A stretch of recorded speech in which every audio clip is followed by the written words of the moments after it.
Se você quer compreender um pouquinho mais sobre a evolução das criaturas e dos seres e a nossa própria, acompanha comigo nesse vídeo. Olá pessoal, sejam bem-vindos ao nosso canal Olhar Invisível e hoje nós vamos falar sobre evolução.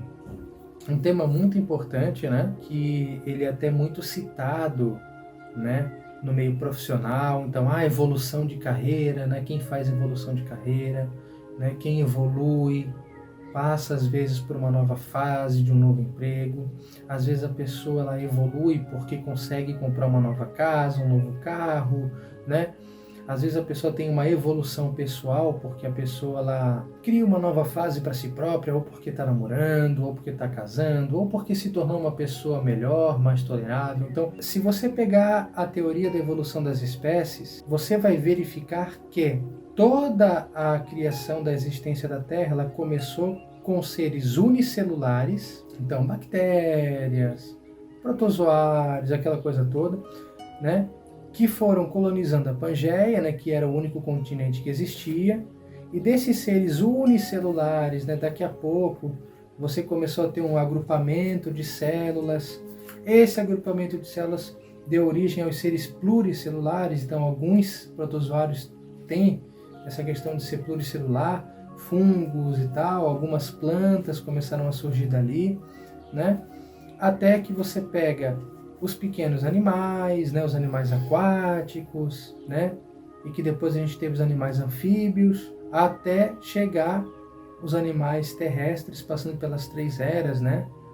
Então tivemos aí a época dos dinossauros, a época aí dos répteis, né, até a gente chegar aos animais que a gente conhece hoje. Então, isso é evolução do ponto de vista biológico. Aí do ponto de vista, isso nos faz pensar que a evolução ela segue uma progressão linear, né? Ou seja, você começa do modelo mais básico, mais simples, mais ignorante, até você chegar no nível mais sábio, mais iluminado, mais complexo. Então é como se isso seguisse um fluxo, né? Como se isso seguisse um fluxo cartesiano. E isso começou a ser projetado no Ocidente, né, por grandes filósofos gregos, né? A gente pode entrar em mais detalhes sobre isso depois. Depois isso foi aperfeiçoado por René Descartes, né, que inventou todo aquele modelo cartesiano com eixo X e eixo Y. Então isso aí fez com que a gente começasse a pensar evolução dessa forma. Esse modelo de evolução é o modelo que a gente costuma empregar, não exatamente dessa forma, mas a gente costuma pensar parecido na doutrina espírita.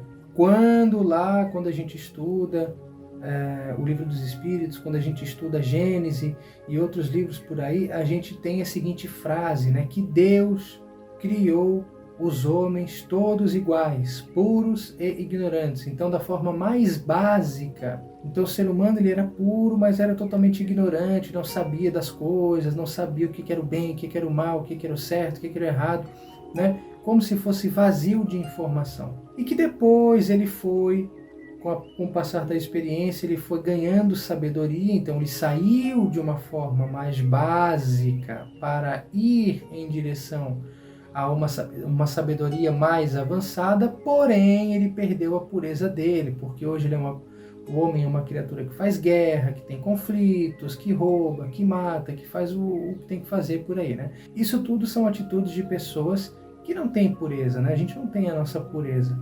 Mas que o desafio, a verdadeira evolução seria o quê? Que o homem se tornasse puro como naquela época, porém com a inteligência, com a sabedoria desenvolvida, né? Então, sabedoria e pureza, sabedoria e amor.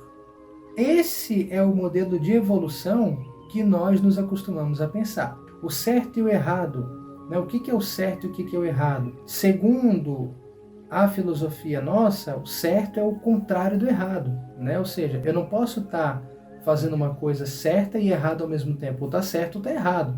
Mas na filosofia chinesa, isso se complementa. O equilíbrio entre as duas coisas é que faz a vida funcionar, né? Por exemplo, macho e fêmea. Para a nossa filosofia, o macho é o oposto da fêmea e a fêmea é o oposto do macho.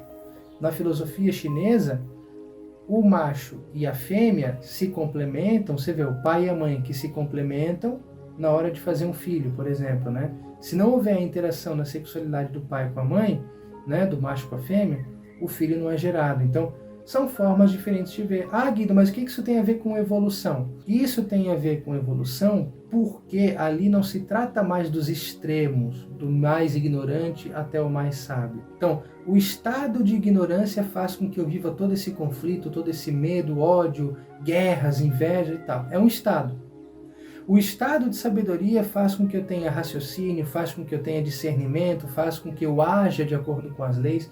Então são estados que nós experimentamos e cada estado tem o seu porquê, a sua hora, o seu momento, o seu aprendizado.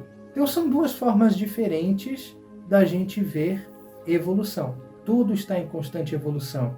Hoje eu sou um tipo de pessoa, amanhã eu me desenvolvo de acordo com determinadas características, ou no intelecto, ou na pessoa, ou na profissão, ou nas virtudes, mas eu estou sempre me desenvolvendo, eu estou sempre mudando algo em mim. E isso faz com que eu esteja num estado diferente do estado que eu estava anteriormente. Então, isso é evolução. E nós, na doutrina espírita, a gente acredita muito na reforma íntima, ou seja, nós utilizarmos a evolução para nos reformarmos enquanto pessoas nas virtudes, né? Nos tornarmos pessoas cada vez melhores, mais amorosas, mais sábias, para que assim a gente consiga alcançar estados mais elevados de consciência. Se você gostou dessa mensagem, continua conosco. Se você não se inscreveu no nosso canal, se inscreva, deixe o seu like, continue ajudando a gente a divulgar o nosso trabalho e até o nosso próximo encontro.